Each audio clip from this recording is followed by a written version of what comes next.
Aquí comienza Ratón de Búsqueda con Dámaso Jiménez.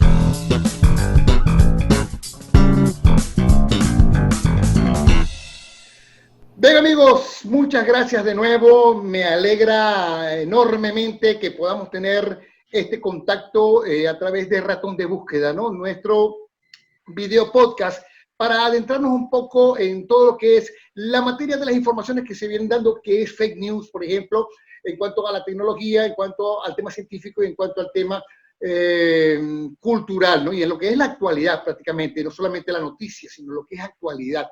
Y para hablar un poco del tema, podríamos decir ya que estos días, en los que seguramente vamos a tener contacto y ustedes nos van a poder ver a través de este post, ya se está cumpliendo prácticamente 5 meses de cuarentena con el tema del COVID-19 y todavía no tenemos la información precisa de lo que se debe o no hacer.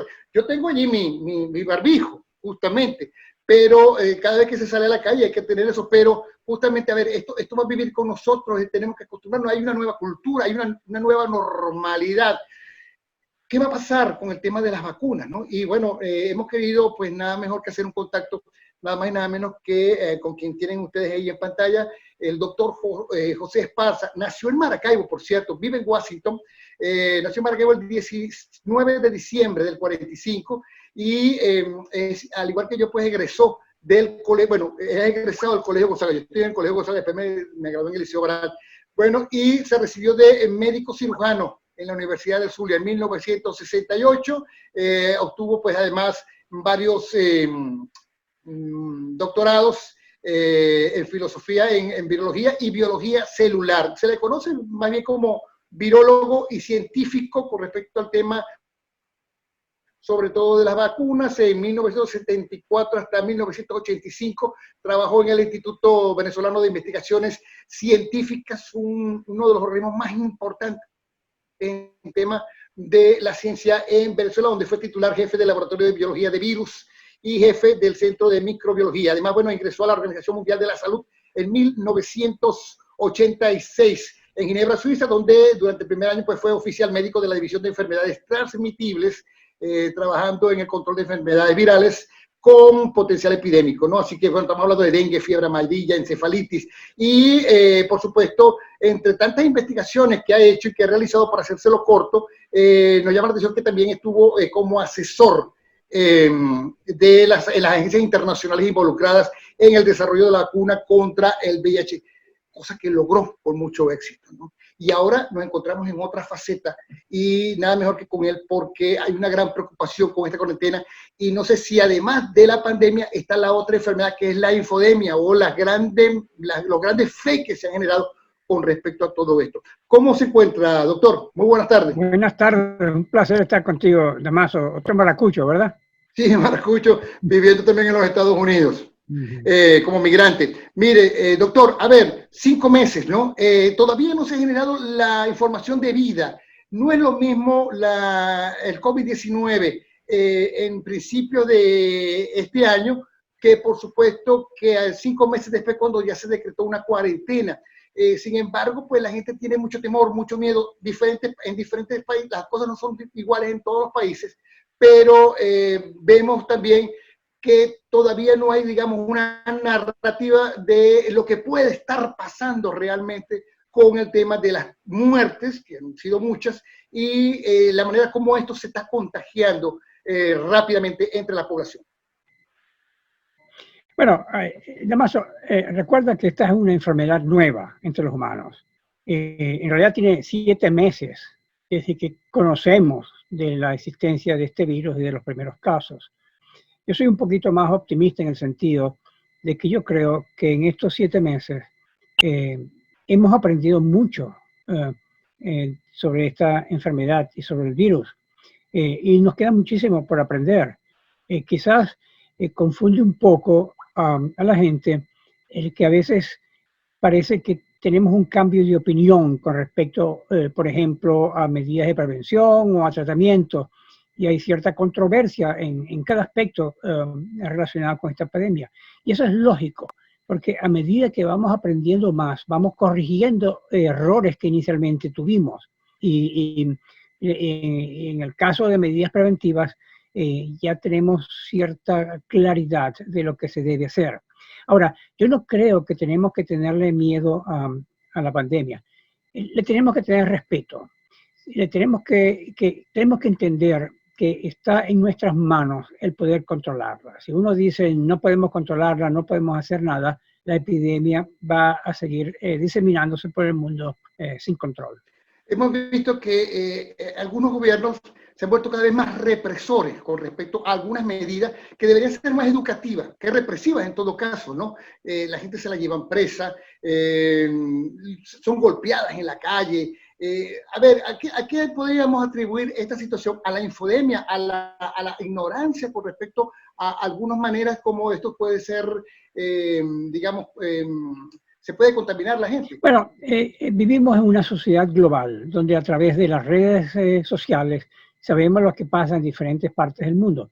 Lo que es cierto es que las intervenciones que se pueden hacer y que son efectivas, digamos, en China o en Singapur o en Corea del Sur, son diferentes de las que se pueden implementar en Europa o en los Estados Unidos o en Latinoamérica, donde que ya se está convirtiendo en el epicentro de esta epidemia.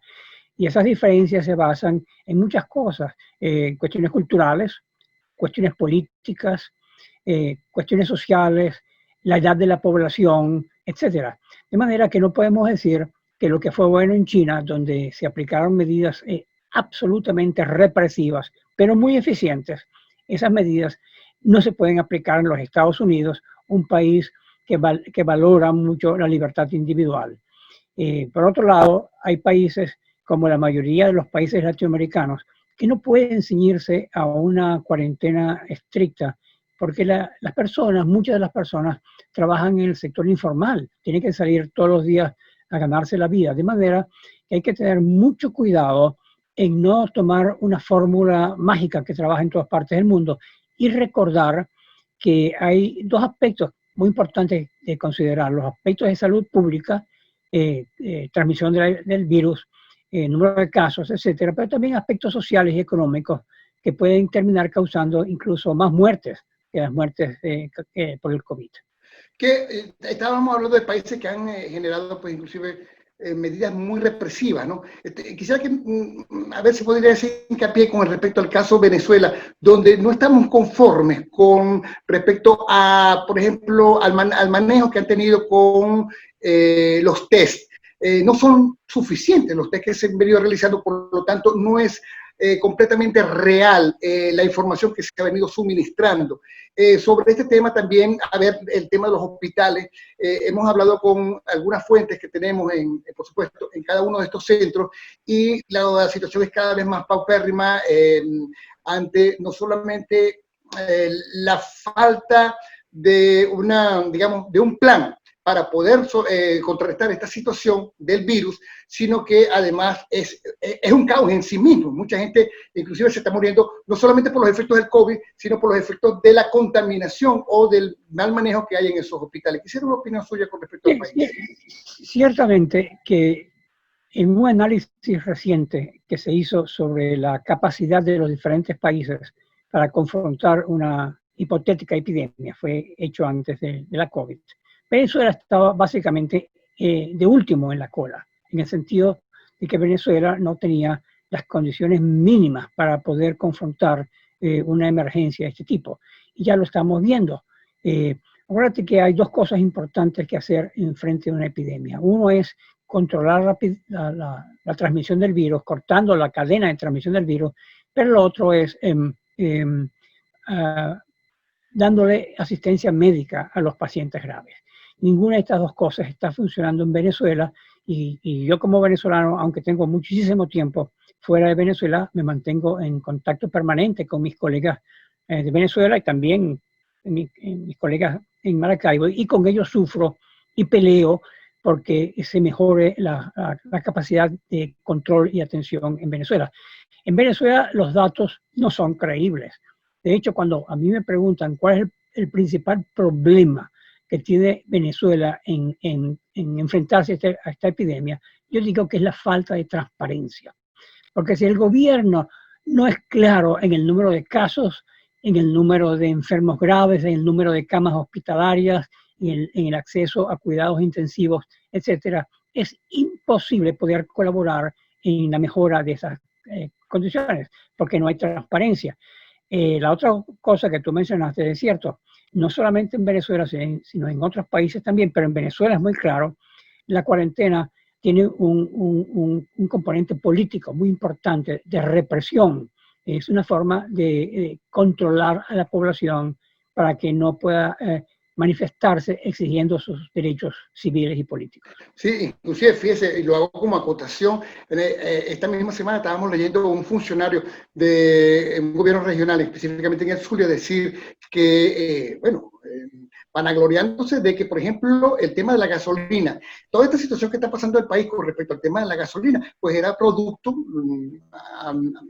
del manejo que vienen haciendo del virus, ¿no? Gracias al tema de justamente de la escasez de gasolina o del manejo como se ha manejado la gasolina, que la gente ha tenido que pasar largas horas para tratar de llenar su automóvil de combustible, pues es gracias, lo han dicho, a confesión de parte de relevo de prueba, que ha sido un manejo prácticamente de los gobiernos, de ese gobierno que está allí, para tratar de que la gente no se contamine con, o sea, lo toman como un gran trabajo que han realizado allí. O sea, este manejo que hemos visto terrible de la gasolina en Venezuela. Es claro que diferentes gobiernos, en el caso de Venezuela es muy típico, tratan de culpar al virus de todas las cosas malas que pasan en el país. Y es al contrario, el virus no es la causa de ese descalabro del sistema de salud en Venezuela. Lo que ha sido es el diagnóstico, porque tenemos la pandemia, es que sabemos lo deficiente que está la salud pública en Venezuela. Y te digo una cosa, nos viene peor, esta epidemia apenas está comenzando. Apenas está comenzando en Venezuela, apenas está comenzando en el mundo y va a tener consecuencias muy graves. Por ejemplo, ya Venezuela sufría por la ausencia de programas de vacuna, los graves fallas en los programas de vacunación infantil y por eso es que hemos tenido repuntes de difteria, de sarampión. Bueno, cuando la salud pública se termina de resquebrajar, como está pasando con la COVID, vamos a ver en el futuro un repunte de otras enfermedades que podrían haber sido controladas por epidemias. Ahora, tú preguntabas, o querías saber, y nos preguntamos siempre, ¿cuál es el futuro de esta epidemia? Bueno, en realidad no tenemos una bola de cristal para poder predecir, pero podemos estimar cuál puede ser el futuro basado en la experiencia con otras pandemias en el pasado, sobre todo las pandemias de influenza, que son las que nos dan una mejor idea de lo que puede pasar con la COVID-19, porque ambos son virus transmitidos por vía respiratoria. En el caso de influenza, y la peor epidemia de influenza en los últimos, fue hace 100 años, hace ciento y tantos años, fue la gripe española en 1918, 1919. Pero tanto la gripe española como otras pandemias de la influenza se han controlado cuando en la población se crea lo que se llama la inmunidad de rebaño. Es decir, hay un porcentaje alto de la población que se ha infectado, que se ha recuperado, que es inmune y que ya el virus no tiene capacidad de transmitirse a una persona sana porque están inmunes. Y es así como se controlan las epidemias. En el pasado, las epidemias de influenza han durado aproximadamente 2 años. 2 años en lo que le toma el virus en 2 o más oleadas en darle la vuelta al mundo. Exactamente, tú estás haciendo en darle la vuelta al mundo. Y cuando hablo de 2 años, no necesariamente son 2 años estacionadas en un país determinado, sino dando la vuelta al mundo. Y es posible que Venezuela, que estamos empezando en la primera ola, Sudamérica en general está en la primera ola, mientras que ya, por ejemplo, Europa y China y Asia están comenzando su segunda ola. Va a tomar unos 2 años, quizás un poco más, antes de que veamos la estabilización de la epidemia. Usted estuvo muy cerca, doctor, estamos hablando con el doctor José Esparza, como asesor, con respecto al tema del SIDA, la búsqueda de esa vacuna. Una enfermedad que parecía que se iba a tragar el planeta entero, la humanidad, ¿no? Muchos yo tuve una experiencia porque, por supuesto, yo estaba en ese tiempo en la universidad y tuve personas cercanas que murieron de SIDA. Y bueno, el manejo que se hizo, el terror, el temor, la histeria que todo esto generó, la neurosis, ¿no? Pero, a ver, ¿cuánto tiempo duró para conseguir, aunque no estamos hablando de un tema de infección igual, similar, una vacuna contra el SIDA? Porque yo lo pregunto por lo siguiente, doctor. Ya algunos laboratorios están anunciando que ya tienen la vacuna, ¿no? Entonces, a ver, eso es una información con credibilidad. ¿Podemos confiar en ese tipo de información o se trata de una competitividad que hay entre laboratorios en este momento? Bueno, déjame contestarte la pregunta sobre el SIDA, donde yo trabajé por mucho tiempo, y quiero aclarar que todavía no hay una vacuna efectiva que se utilice en programas de salud pública para el SIDA, lo cual realmente es una noticia relevante en el caso de la COVID. Así no se desarrolla una vacuna si se implementan otras estrategias para la prevención o el tratamiento de la enfermedad. Se puede controlar la enfermedad. Y el SIDA sigue siendo una pandemia, es decir, sobre todo en algunos lugares son más afectados, sigue siendo África, pero también otros países, otras regiones del mundo, pero se han desarrollado estrategias sobre todo basadas en medicamentos. Entonces, eso lo digo porque el control, el combate de una pandemia o de una epidemia no puede centrarse en una bala mágica, en una solución mágica. Tiene que ser una estrategia que incluya muchos componentes. Por ejemplo, el componente más importante que tenemos que enfatizar, sin miedo, pero sí con respeto, es tratar de cortar la cadena de transmisión del virus. Eso lo podemos hacer. Si en una comunidad más del 90% de las personas utilizan barbijo o mascarilla, el virus no se puede transmitir y desaparece, porque la persona infectada no puede transmitirlo a otra persona, la persona sana no se puede infectar, entonces el virus no tiene para dónde coger y termina bajando. Es una especie de vacuna material, el evitar la transmisión del virus. Entonces, la máscara es quizás la mejor intervención que tenemos en este momento.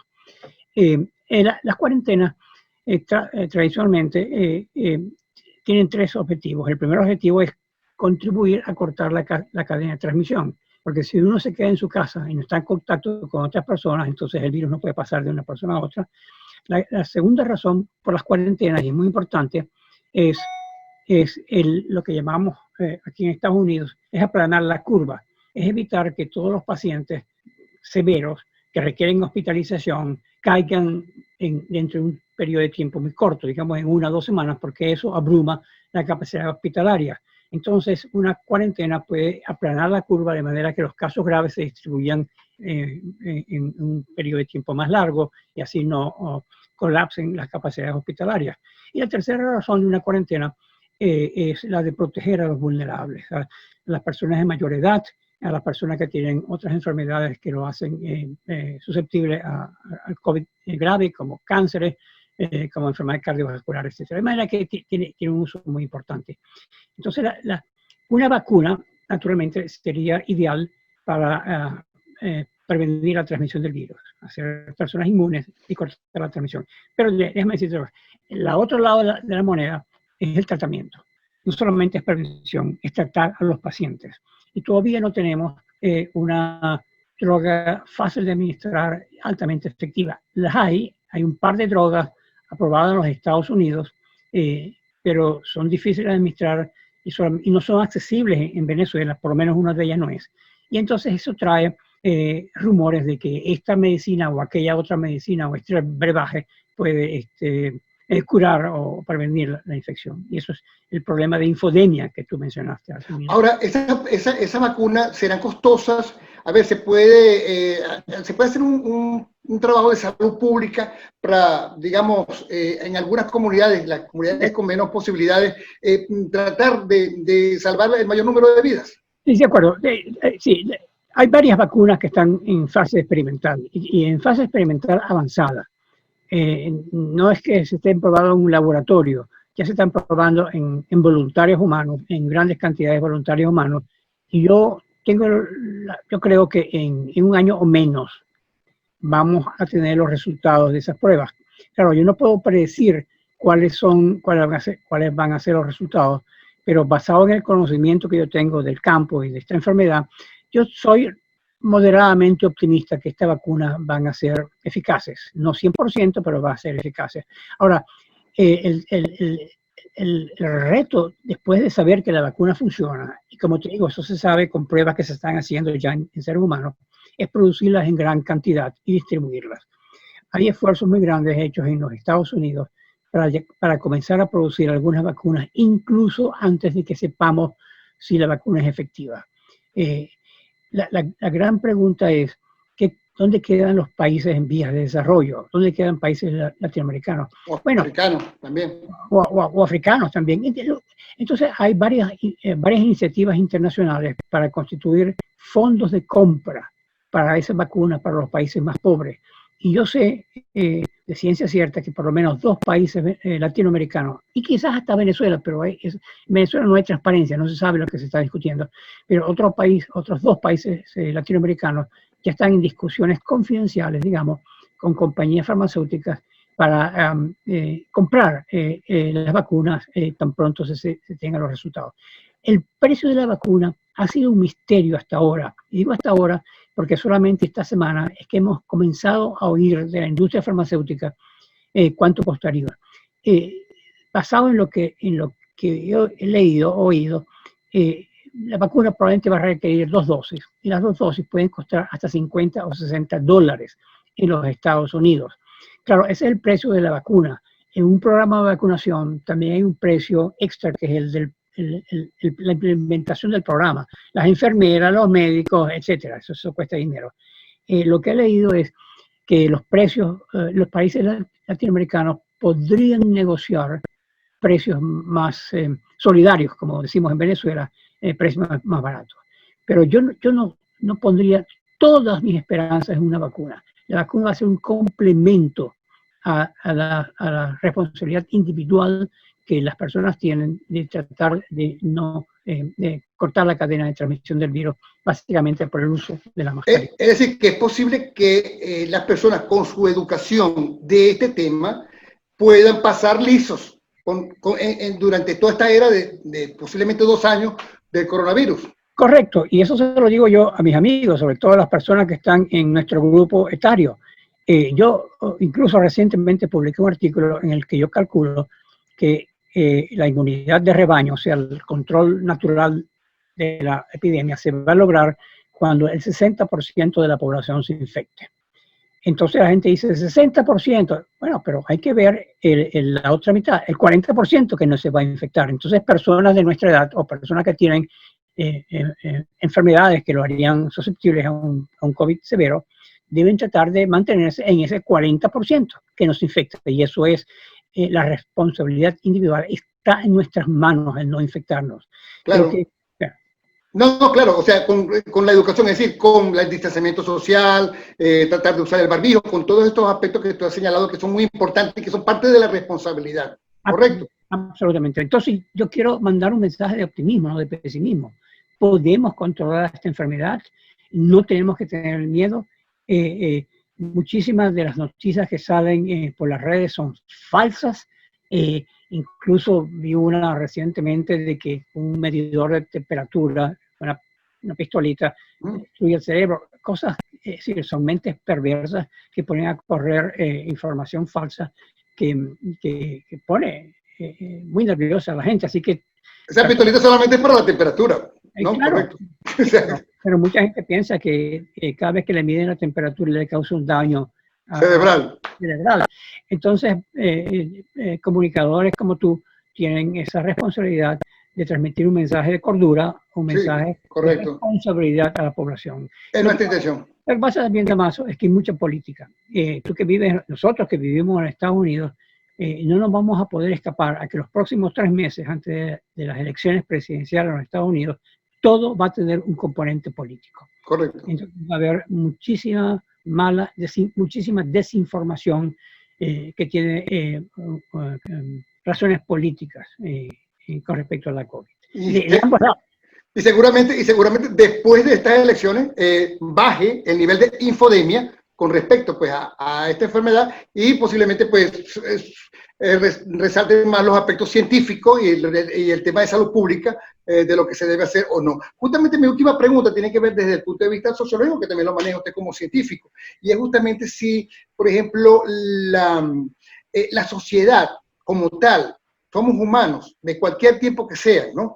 Aprendió algo justamente como comunidad sobre, por ejemplo, la gripe española, o la peste negra, o el SIDA. O sea, es decir, la sociedad post-COVID-19, ¿usted cree que existirá? ¿Lograremos aprender algo después de una situación como la que se vivió en este año 2020? Bueno, cada vez que hay una epidemia, hay otra epidemia de artículos sobre lecciones aprendidas. Y se escribe mucho, pero no se aprende nada. Precisamente el último artículo que yo escribí, que está en prensa, es la epidemia de la gripe española en Venezuela, 1918-19. Correcto.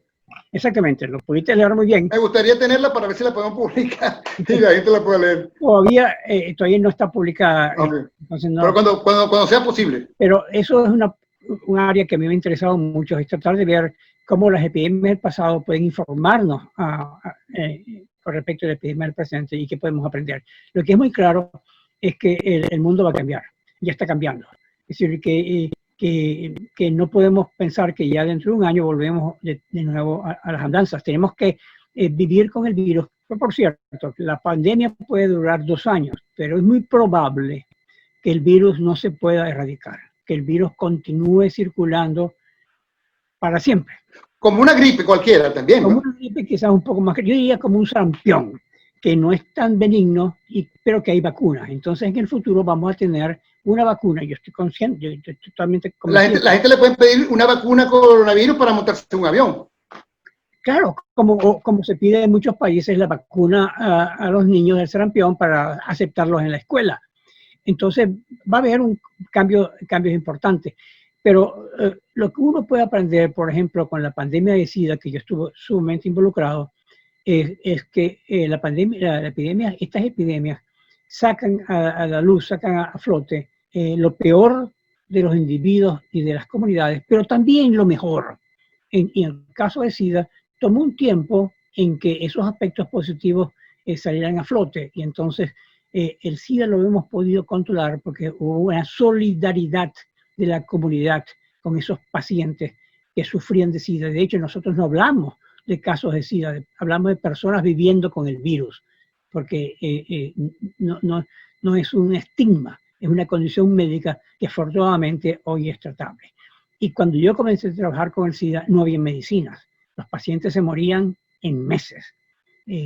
Hoy en día con la COVID tampoco hay una medicina efectiva y es muy difícil salvar la vida de un paciente grave, pero en muy poco tiempo vamos a tener tratamientos médicos apropiados que van a cambiar totalmente nuestra visión de lo que es esta enfermedad. La pandemia. Bueno, muchísimas gracias y que sea así. Vamos a decir amén, porque de verdad que queremos pasar la página y retomar las tareas que cada quien tiene, porque mucha gente está detenida en sus labores justamente por el tema de esta pandemia que han paralizado inclusive la economía de muchos países, doctor. Entonces, y las actividades de los laboratorios, bueno, los laboratorios están trabajando duro, pero seguramente paralizaron algunos otros trabajos que venían realizando para enfocarse solamente en el virus actual. Así es.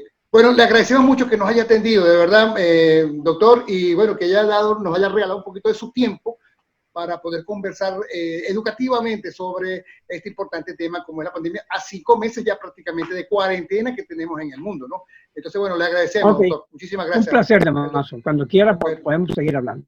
Muchísimas gracias. Aquí, amigos, desde Ratón de Búsqueda con el doctor José Esparza. Muchísimas gracias, doctor. Gracias.